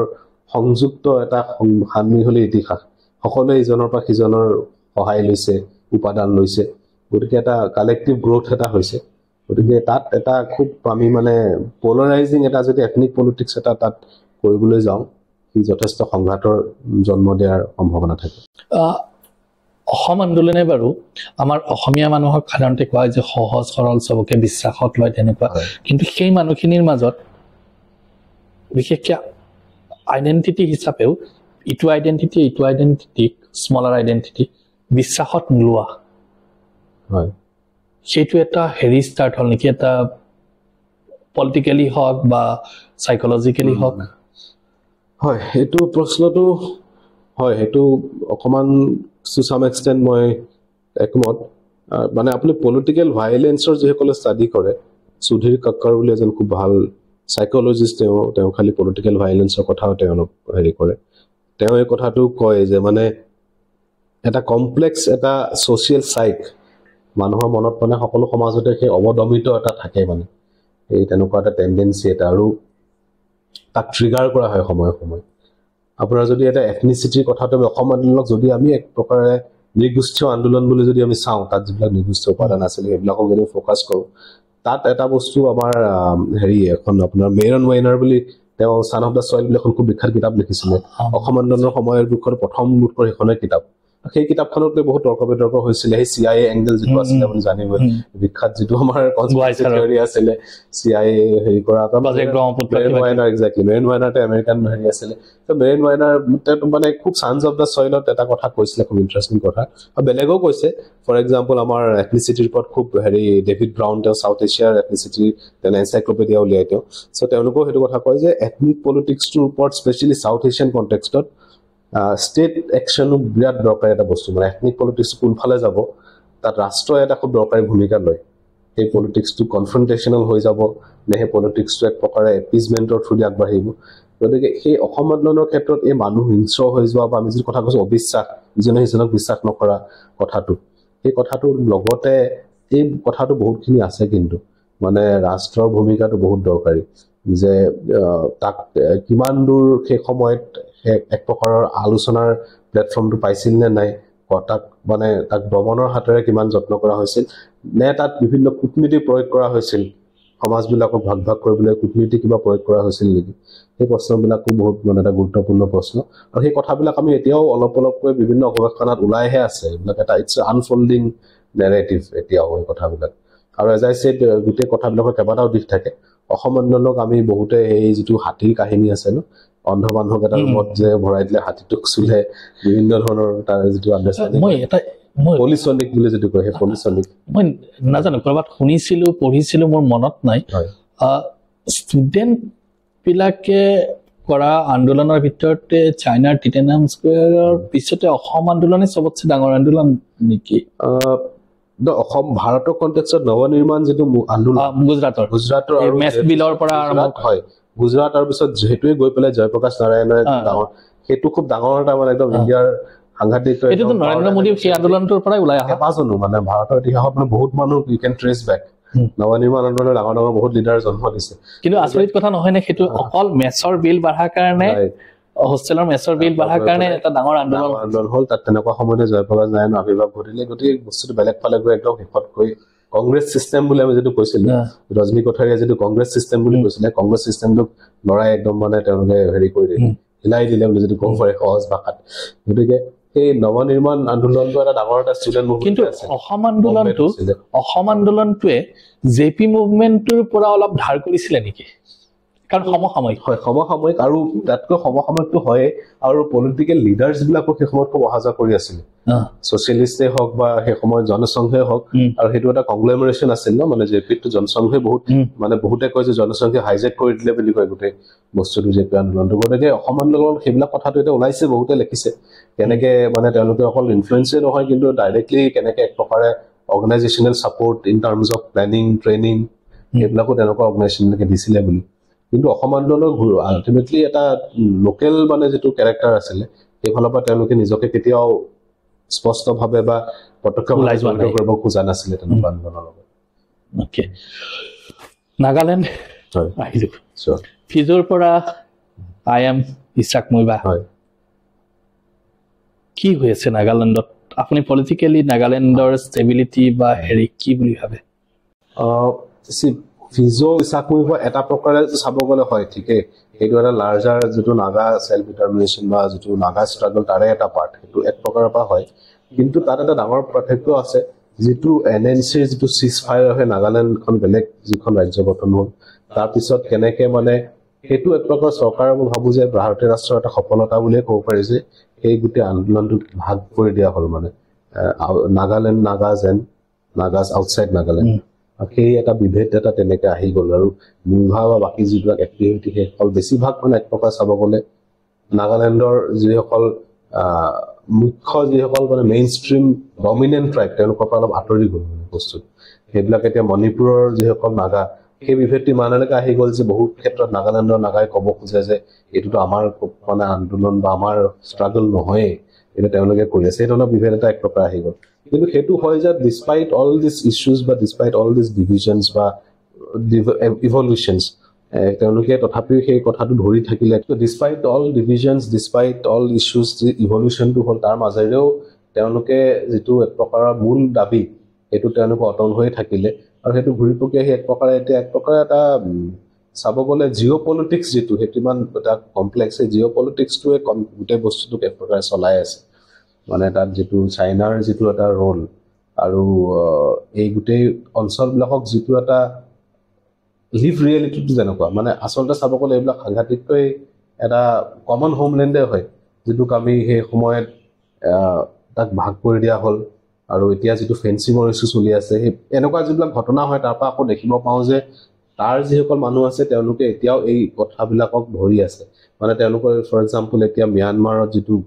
এই ঘটনাবিলাকৰ বা যিটো তেওঁলোকে ফ্ৰী মুভমেণ্ট ৰেজিম বুলি যিটো FMR বুলি যিটো চিষ্টেম আছিলে দুইফালৰ মানুহ ইফালে ইফালে অহা যোৱা কৰিব পাৰে 25 কিলোমিটাৰ ৰেডিয়াছত সেইটো যেতিয়া গভৰ্ণমেণ্ট অফ ইণ্ডিয়া স্ক্ৰেপ কৰি পেলাই ফেন্সিঙৰ এটা মানে প্ৰপ'জেল দিছে ইণ্ডো বাংলাদেশ ফেন্সিঙৰ নিচিনা তাতো এটা কাটাতাৰৰ হাই ইলেক্ট্ৰিচিটি ফেন্সিঙৰ তেনেকুৱা কামটো আৰম্ভ কৰিব ওলাইছিলে কিন্তু তাত সাংঘাতিককৈ লোকেল মানুহৰ বিশেষকৈ নাগালেণ্ডৰ ইষ্টাৰ্ণ নাগালেণ্ডৰ মন ডিষ্ট্ৰিক্ট বা এইবিলাক মানুহৰ কন্যাক মানুহৰ যথেষ্ট তাত এটা প্ৰতিৰোধ এটা সন্মুখীন হৈছে তাত NSC and IMA কৈছে যে আমি চিজ ফায়াৰ ভংগ কৰি পেলাই আমি আকৌ মানে আমি হেৰিলে ঘূৰি যাম গতিকে তেনেকুৱা ধৰণৰ যিবিলাক এটা লিভ ৰিয়েলিটি যে সেই ঠাইবিলাকক এতিয়াও আমি একচুৱেলি চাব গ'লে সম্পূৰ্ণ আমাৰ সোভাৰেন কণ্ট্ৰলৰ আণ্ডাৰ আনিব পৰা নাই আমাৰ এক প্ৰকাৰ বুজাবুজিৰ মাজত চলি থাকিব লগা হৈছে কাৰণ সেই ঠাইবিলাক এক প্ৰকাৰ shared homeland between Myanmar Nagas on the Indian side গতিকে সেইবিলাক তেনেকুৱা আছে জটিলতা আছে JFK মাৰ্ডাৰত 1000টামান কনস্পিৰেচি থিয়ৰী আছে ঠিক তেনেকৈ ময়ো যদি কনস্পিৰেচি থিয়ৰী এটা কথা কওঁ যে আমাৰ নৰ্থ ইষ্ট যিটো চিকেন নেক দি আমি আছোঁ তাত যদি ইনচাৰ্জেঞ্চি নাথাকে তেনেহ'লে ইণ্ডিয়াই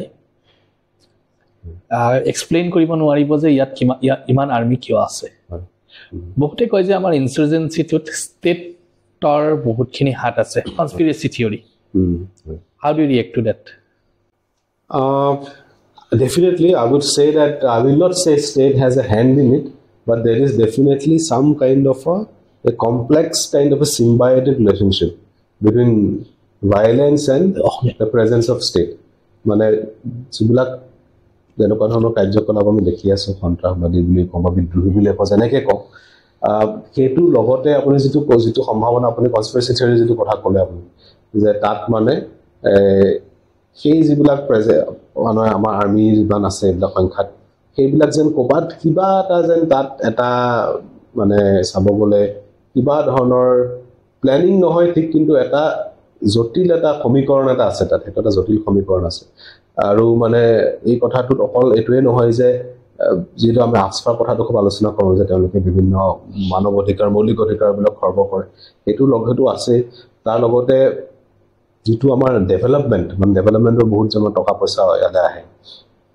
এই ডেভেলপমেণ্টৰ টকা পইচাবিলাক যে মণিপুৰৰ নিচিনা এখন ঠাইত এতিয়া মণিপুৰৰ সমস্যাটো কিয় আমি সোনকালে সমাধান কৰিব পৰা নাই ডিছপাইট আমাৰ ইমান এটা মিলিটাৰী ষ্ট্ৰেংথ আছে ভাৰতৰ এতিয়া বা এটা মানে পুৰা এটা সবল শাসন ব্যৱস্থা আছে ইমান সবল শাসন ব্যৱস্থা এটাই কিয় এখন সৰু ৰাজ্য মণিপুৰ চাব গ'লে কিমান ভাৰতৰ মানে 1.1% হ'ব পপুলেশ্যন এই সৰু ৰাজ্য এখনৰ সমস্যাটো কি সমাধান কৰিব পৰা নাই সেই কথাবিলাক চালে আচলতে এই মিলিটাৰাইজেশ্যন বুলি আমি যাতে শব্দ কওঁ ইংৰাজীত যে মিলিটাৰাইজেশ্যনটো অকল মানে প্ৰেজেঞ্চ অফ আৰ্মিয়ে নহয় তাৰ লগতে কেইবাটাও কথা আছে আৰ্মি প্ৰেজেঞ্চটোৰ লগতে কেইবাটাও প্ৰশ্ন আছে তাত ডেভেলপমেণ্টেল পেকেজবিলাক যেতিয়া আহে সেই পেকেজবিলাকত কোনে ক'ত কিমান তাত শ্বেয়াৰ পায় সেই ধৰণৰ আণ্ডাৰষ্টেণ্ডিং এটা আছে নেকি এই কথাটোক আমি আচলতে ৰাজনীতিক বিজ্ঞানত আমি কণ্টেনচিয়াছ পলিটিক্স বুলি কওঁ তাতে অসমীয়া সমাৰ্থকটো মনলৈ অহা নাই ভাল কি হ'ব ভাবিব লাগিব কিন্তু কণ্টেনচিয়াছ পলিটিক্স বুলি এটা ধাৰণা এটা আছে মানে এই কণ্টেনচিয়াছ পলিটিক্সটো কি মানে কোনো এটা পক্ষই আচলতে ইটো সিটোৰ বিৰোধী নহয় তেওঁলোকে সহাৱস্থান কৰি আছে পৰিপূৰক ইটো সিটোৰ পৰিপূৰক মানে যেনেকৈ আৰ্মি যে আছে আৰ্মি আছে কাৰণ মিলিটেঞ্চি চলি আছে কাৰণ আকৌ তেনেকুৱা ধৰণৰ এটা ছিষ্টেম আছে তাত তেনেকুৱা পইচাটো আহিছে তাত এক প্ৰকাৰ কিছুমান পেকেজ দিয়া হৈছে তেওঁলোকৰ তাৰ পৰা এটা কাট লৈছে গতিকে এই বস্তুটো বিভিন্ন ধৰণে আমি চাব পাৰোঁ গতিকে এইটো কনস্পিৰেচি থিয়ৰী বুলি নকওঁ মই কিন্তু হয় মানে এটা তেনেকুৱা এটা ৰাজনৈতিক দৃষ্টিভংগী এটা বা তেনেকুৱা এটা ৰিচাৰ্চ পইণ্ট অফ ভিউৰ কথাটো চাব পাৰি এটা নতুন টপিকলৈকে আহোঁ ক্লাইমেট চেঞ্জ আমাৰ এইটো চেঞ্চুৰীৰ চবতছে ডাঙৰ আৰ্মি মানে যাৰ লগত আমি যুদ্ধ কৰি আছোঁ ক্লাইমেট চেঞ্জে নতুন মাইগ্ৰেশ্যন ষ্টাৰ্ট হ'ব বুলি কোৱা যায় স্পেচিয়েলি ক্লাইমেট ৰিফিউজিছ আমাৰ ওচৰতে বাংলাদেশখন আছে ইভেন নেপালত ক্লাইমেট চেঞ্জৰ কাৰণে বিভিন্ন ধৰণৰ প্ৰব্লেম ষ্টাৰ্ট হৈ গৈছে তেওঁলোকৰ ফাৰ্মিঙত বহুত ডাঙৰ প্ৰব্লেম হৈছে সেই মাইগ্ৰেশ্যনটো ফাৰ্ডাৰ জিঅ' পলিটিক্সত আমাৰ বিশেষকৈ নৰ্থ ইষ্ট ইণ্ডিয়াত কেনেকুৱা ধৰণৰ প্ৰভাৱ পেলাব বুলি আপুনি ভাবে এইটোতো আগৰ পৰাই এটা মানে খুব আশংকা এটা আছিলে চবৰে যে যিটো চি ৱাটাৰ ৰাইজ হ'ব বাংলাদেশৰ মানুহ বহুত কৰোঁ আৰু চাইক্লন বা বিভিন্ন ধৰণৰ ইছ্যুবিলাক হৈছে বাংলাদেশৰ পৰা বেছিকৈ এইফালে আহি যাব লাগিব বা যিটো হিমালয়ান বেল্টত যিবিলাক তেনেকুৱা খুব ফাষ্ট এক্সেলাৰেট হৈছে গোটেই কথাবিলাক গতিকে এই আশংকাটো এটা মানে মই ভাবোঁ এটা শুদ্ধ আশংকাই হয় ক্লাইমেট চেঞ্জৰ যিটো ইছ্যু আৰু লগতে আমাৰ ইণ্টাৰনেল যিটো মাইগ্ৰেশ্যন ক্লাইমেট ৰিফিউজিটো অকল ক্ৰছ বৰ্ডাৰ বা ইণ্টাৰনেশ্যনেলে নহয় অসমতে আমাৰ চকুৰ আগতে যিটো এটা ইণ্টাৰনেল মাইগ্ৰেশ্যন হৈ আছে এইটো মই সদায় কৈ আহিছোঁ মানে এই ক্লাইমেটৰ ইছ্যুটো এটা চাইলেণ্ট এটা নেৰেটিভ আমাৰ কনফ্লিক্টৰ যিটো নেৰেটিভ ইণ্টাৰ কমিউনিটি কনফ্লিক্ট বা বিভিন্ন ধৰণৰ আইডেণ্টিটি যিটো আমাৰ ডিছক'ৰ্চ সেইটো এক প্ৰকাৰ ক্লাইমেটে কেনেকৈ ইনফ্লুৱেঞ্চ কৰি আহিছে অসমৰ ভিতৰতে মানে আমাৰ ভিতৰতে যিটো আমাৰ যিটো সাধাৰণতে যিটো শুনা যায়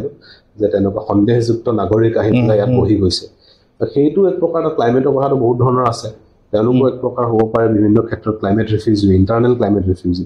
তেওঁলোকে এঠাইৰ পৰা এঠাইলৈ গৈ আহিছে আৰু ক্লাইমেটৰ লগতে মানে এই প্ৰশ্নটো আছে যে ক্লাইমেটক আমি এটাটো যিটো নেচাৰেলি যিটো মানে ক্লাইমেট চেঞ্জ হৈছে টেম্পাৰেচাৰ ৰাইজ হৈছে সেইবিলাকতো হৈ আছে আৰু লগতে আমি ইনফ্ৰাষ্ট্ৰাকচাৰ যিটো আমি এটা সাংঘাতিক ডাঙৰ কাৰবাৰ হৈ আছে বিগ ইনফ্ৰাষ্ট্ৰাকচাৰ আমি যিটো বেছিকলি জিঅ' পলিটিক্স ড্ৰিভেন কিন্তু বিভিন্ন ক্ষেত্ৰত আমি ক্লাইমেটৰ নামতো কৰিছোঁ আমি কৈছো যে পানী কমি যদি শুকাই যাবৰ কাৰণে আমি ডাঙৰ ডেম কৰিম বা এনেকুৱা কিবা কৰিম সেই ইনফ্ৰাষ্ট্ৰাকচাৰ ইণ্টাৰভেনশ্যন যিবিলাক কৰি আছো তাৰ পৰা কিন্তু আকৌ বহুত ধৰণৰ এক প্ৰকাৰ আমাৰ এটা মাইগ্ৰেশ্যন এটা এক প্ৰকাৰে ষ্টাৰ্ট হৈছে তাৰমানে যিটো আমি ডিছপ্লেচ পপুলেশ্যন IDP বুলি যিটো কয় ইণ্টাৰনেলি ডিছপ্লেচ পপুলেশ্যন এইটো বহুত ক্ষেত্ৰত নৰ্থ ইষ্টত এটা ডাঙৰ মানে আহিব লগা সময়ত মই ভাবোঁ সেইটো এটা সম্ভাৱনা এটা আছে প্ৰত্যাহ্বান এটা আছে সেইটোৰ ওপৰত বিভিন্নজনে কাম কৰি আছে এতিয়া সেইটো যিবিলাক ষ্টেটিষ্টিক্স আমি দেখিব পাওঁ সেইটো যথেষ্ট এক প্ৰকাৰে কনচাৰ্নিং ষ্টেটিষ্টিক্স আপোনাক এটা পাৰ্চনেল আপোনাৰ পাৰ্চনেল লাইফৰ লগতো জড়িত হ'ব পাৰে ইণ্টাৰকাষ্ট মেৰেজ হয় তাত এজন জেনেটিক্সৰ মানুহ এজনে কৈছিলে যে চিটিত ইণ্টাৰকাষ্ট মেৰেজটো বেছি হৈ আছে কম্পেয়াৰ টু গাঁও ইয়াৰ ফলত জেনেৰেশ্যনৰ পিছত জেনেৰেশ্যন গাঁৱৰ মানুহখিনি বেমাৰী হৈ যাব আছে কিন্তু টাউনৰ মানুহখিনিৰ বেমাৰ আজাৰ কম হ'ব ৰাইট আৰু আমাৰ ইণ্ডিয়াত বিশেষকৈ মানুহৰ বায়'লজিকেল গ্ৰোথটো ইণ্টাৰকাষ্ট নোহোৱাৰ কাৰণে বহুতখিনি হেৰি হৈ আছে আৰু তাৰ লগত আমাৰ যিটো আইডেণ্টিটিৰ পলিটিক্সটো তাৰ লগতেই জড়িত হৈ আছে আৰু এতিয়াও নৰ্থ ইণ্ডিয়াৰ বহুত জেগাত ইণ্টাৰকাষ্ট বা মহাৰাষ্ট্ৰতে ইণ্টাৰকাষ্ট মেৰেজ এটা হত্যা চব হৈ আছে এক্সট্ৰিম লেভেলত আছে হাৰিয়ানাত পাঞ্জাবত এক্সট্ৰিম লেভেলত হৈ আছে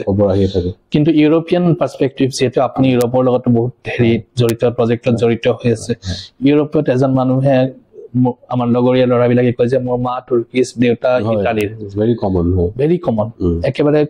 কোনো নিজৰ কাষ্টৰ মাজত কাষ্ট কিট নিজৰ দেশৰ মাজতে বিয়া নহয় আপুনি আমাৰ অসমীয়া সমাজত বিশেষকৈ সেইটো কেনেকৈ এড্ৰেছ কৰিব বিচাৰিব এইটোত প্ৰথমতে অসমীয়া সমাজত অহাৰ আগতে এইটোত আম্বেদকাৰে আপুনি জানে কি জানে আম্বেদকাৰ খুব হেৰি আছিলে খুব মানে এজন দৃঢ় সমৰ্থক আছিলে ইণ্টাৰকাষ্ট মেৰেজ আৰু আম্বেদকাৰে কৈছিলে মানে কাষ্টক হেৰি কৰা এটা উপায় হ'ল মানে সেই যিটো এণ্ডোগামাছ মেৰেজ সেইটোৰ পৰা আঁতৰি পেলাই তেওঁ মানে কৈছিলে ইণ্টাৰকাষ্ট মেৰেজ হ'ব লাগে আৰু সেইটো মানে ইণ্ডিয়ান ক্ষেত্ৰত খুব এটা সাংঘাতিক এটা মানে ডাঙৰ প্ৰশ্ন মানে কাষ্টৰ বাহিৰত যদি কোনোবা হেৰি কৰে এইটো বিগেষ্ট চেলেঞ্জ হয় আৰু সেইটো মই ভাবোঁ যে অসমীয়া সমাজত আমি যদিও কওঁ যে আমাৰ কাষ্ট নাই এনেকৈ নাই বাট আচলতে চাব গ'লে আচলতে মানে আচলতে মই ভাবোঁ আচলতে তেওঁলোকে এইটো মিন কৰে বোধ কৰোঁ যে সেই কাষ্ট ভাইলেঞ্চ যিটো নৰ্থ ইণ্ডিয়ান লেভেলত বা চাউথত যিটো কাষ্ট ভাইলেঞ্চ ফিউডেল কাষ্ট ভাইলেঞ্চ যিটো দেখোঁ সেইটো বোধ কৰোঁ অসমত ছাৰফেচ লেভেলত দেখা নাযায় কাৰণে সেইকাৰণে নাই বুলি বোধ কৈ দিয়ে সেইটো তেনেকুৱা ছাৰফেচ লেভেলত ৰণবীৰ সেনা টাইপ যিবিলাক ভাৰতবৰ্ষৰ যে একদম গাঁৱত আহি আক্ৰমণ কৰি কাটি মাৰি দিয়ে ত' সেই তেনেকুৱা চিনেমা এখন বহুত পপুলাৰ হৈছে চৈৰাট হয় আৰু চাউথত তাত বোধ কৰোঁ বিকজ ফিউডেলিজমটো লগতে মিলি যায় আমাৰ ছ'চাইটিবিলাক ছেমি ট্ৰাইবেল আছিলে ন ছেমি ট্ৰাইবেল কাৰণে বোধ কৰোঁ সেই ফিউডেল এছপেক্টটো কম তললৈ যোৱাৰ কাৰণে সেই ভাইলেঞ্চটো নহ'লগৈ কিন্তু তথাপিও মানে এইটোত এটা ডাঙৰ পৰিচয় ওলাই যায় মানে বিয়াৰ ক্ষেত্ৰতে কাষ্ট ৰিলেটেড মানুহ কাষ্ট কনচিয়াছনেছটো বা যিটো একচেপ্টেঞ্চ এখন সমাজৰ বা এখন পৰিয়ালৰ যিটো একচেপ্টেঞ্চ বা যিটো লিবাৰেল আউটলুক হয় নে তাৰ এটা ডাঙৰ অগ্নি পৰীক্ষাই হ'ল মানে এইটো মানে যে মানে because if you can accept someone মানে মেৰিটেল হেৰিত then that is the ultimate step তো মানে দুখন সমাজ লগ হোৱাৰ এটা সম্ভাৱনা এটা থাকে গতিকে মই ভাবোঁ যে এইটো নহয় যে এইটো মানে এটা আইডিয়েল ষ্টেণ্ডাৰ্ড বা সকলোৱে তেনেকুৱাই হেৰি কৰিব লাগিব আল্টিমেটলিটো মনৰ মিলটো কথা কিন্তু দুৰ্ভাগ্যজনক এইটো হয় যেনেকুৱা মই নিজেও বহুত জানো এনেকুৱা হেৰি মানে কাষ্টৰ বাধাৰ কাৰণে বহুতৰ বিয়া আছে নোহোৱা বা এইটো বহুত মানে আজিৰ তাৰিখতো এটা দুৰ্ভাগ্যজনক তেতিয়া ভূপেন হাজৰিকাই তেতিয়া গান গাই উঠিছিলে হয় কিন্তু চেডলি মানে হুইচ ইজ চেড কিছুমান বস্তু আকৌ এনেকুৱা লাগে যেন ঘূৰি আহিছে মানে এই কাষ্টৰ বস্তুটো এতিয়া মানে মোৰ কথাটো হৈছে আমি ইন্ট্ৰা কাষ্ট থাকিলে আমি বাকী পৃথিৱীৰ লগত কম্পিট কৰিব নোৱাৰা হৈ যাম নেকি সেইটো মই ধৰি লওক চাইণ্টিফিক আনচাৰটো মই দিব নোৱাৰিম সেইটো বৰ চাইণ্টিফিক আনচাৰ মানে আপুনি যিটো অলপ সেই ইউজেনিক্সৰ কথা নিচিনা কৈছে ন সেই ইউজেনিক্সটো মই ইমান তাত মই চিয়'ৰ নহয় সেইটো কথালৈ কিন্তু বাট এটা বেছিক লেভেল মানে ধৰি লওক সেইটো সাধাৰণ এটা কথা মানে যদি আপোনাৰ মনটো তেনেকুৱা চেঞ্চত মুকলিয়ে হোৱা নাই তেনেকুৱা ধৰণৰ আপোনাৰ আউটলুকটোৱে যদি খোল খোৱা নাই সেইটো লেভেলতে আপুনি অলৰেডি অকণমান ডিচএম্পাৱাৰ্ড হৈ গ'ল ন সেইটো লেভেলতে আপুনি পিছ পৰি আছে মানে ডেফিনেটলি মানে বাকী মই সেই জেনেটিক্স বা চায়েন্সৰ কথাত লৈ যোৱাই নাই কিন্তু সেইটো লেভেলতে অলৰেডি আপুনি অকণমান আপোনাৰ চিন্তাবিলাক আপোনাৰ মনটোৰ সাহসটোৱে তাতে অলপ পিছ পৰি আছে ন আপুনি সেই ক্ষেত্ৰত গতিকে সেইটোৱে ডেফিনেটলি অলপ এফেক্ট কৰিব মানে তেনেকুৱা ক্ষেত্ৰত লাষ্ট কুৱেশ্যন এটা সুধো মানুহবিলাকে SUV কিনে তাৰ লগত আপোনাৰ পলিটিকেল সায়েন্সৰ ৰিসাৰ্চৰ কি আই থিংক আপুনি সেই যিখন এখন হেৰি আছিলে এটা চেপ্টাৰ আছিলে বাইং SUV ইন মিলান বুলি সেইটোৰ পৰা কৈ আছে সেইটো আচলতে মিডিল ক্লাছ আমি অকণমান আগতে সেই মবিলিটিৰ কথা পাতিছিলোঁ যে সেই মবিলিটিৰ কথা SUV নহয় মই একচুৱেলি লেটেষ্ট মোৰ এখন পেপাৰ ওলাইছিলে এখন European bulletin of Himalayan research বুলি এখন জাৰ্নেল তাত মোৰো JCB আছিল টাইটেলটো SUV নহয় এতিয়া JCB আছে ৰিচাৰ্চত বাট এনিৱেজ SUV কথাটো এইটো মানে সৰু এটা উদাহৰণ দিছিলোঁ আচলতে খুব ইণ্টাৰেষ্টিং ষ্টৰী সেই ষ্টৰীটো মই ফটককৈ মানে চমুকে কৈ দিছোঁ সেইটো মোক কোনোবাই কৈছিলে আমি ইমান মানে ইণ্টাৰেষ্টিং পালোঁ মানে এই কথাটো আছিলে অসমৰে মানে আমাৰ কেইজনমান মানে এনেকুৱা কণ্ট্ৰেক্ট কৰে বিজনেছ কৰে তেনেকুৱা মানুহ কেইজনমানৰ কথা আৰু এসময়ত এতিয়াও হয় মানে কিছুমান ৰাজনৈতিক দলে তেনেকুৱা পৃষ্ঠপোষকতা কৰে ন সেইটো এক প্ৰকাৰৰ সেই ফ্ৰীবিজ যিটো কৈছিলে তাৰ অলপ হায়াৰ লেভেল সেইটো মানে তেনেকুৱা ধৰণৰ যিটো ক্লায়েণ্টেল ফৰ্ম কৰা গতিকে এটা বিশেষ ৰাজনীতিক দলে তেনেকুৱা মানুহ কেইজনমানক বোলে বা ইউৰোপলৈ ফুৰিবলৈ মানে পইচা দি পঠালে আৰু সেই মানুহকেইজন গৈ পেলাই মিলান যিখন ইটালিয়ান চহৰ মিলানলৈ গ'ল মিলানতো গোটেই মিউজিয়ামৰ চহৰ তাত মানে আপুনি গোটেই পিকাছো পাম কৰি গোটেই চব তাৰ হেৰি আৰু যে তেওঁলোকে তাত মানে পিকাছৰ যিখন বিখ্যাত লাষ্ট ছাপাৰৰ যিখন পেইণ্টিং তালৈ চাব গ'ল আৰু সেইটো যাবলৈ সহজ নহয় দেই সেইটোত মানে বহুত আগতে টিকেটটো ল'ব লাগে মানে ময়ো এবাৰ গৈছোঁ তাত মানে টিকেট পাবলৈ দিগদাৰ তেওঁলোকে পালে টিকেট পায় লাষ্ট ছাপাৰখন দেখিলে এখন যিখন হেৰি তেনে খুব ইম্প্ৰেছ মানে ভাল পালে ঘূৰি আহি পেলাই মানে মোৰ যিজন বন্ধু এজন কৈ আছিলে বন্ধুজনক কৈ আছিলে যে আমি এনেকৈ গ'লোঁ তাত এখন খুব ধুনীয়া পেইণ্টিং আছিলে সেই পেইণ্টিংখন মানে ইমান ভাল লাগিলে আমি মানে ভাবিছিলোঁ যে দামটো সুধো নেকি আমি কিনি লৈ আহিম মানে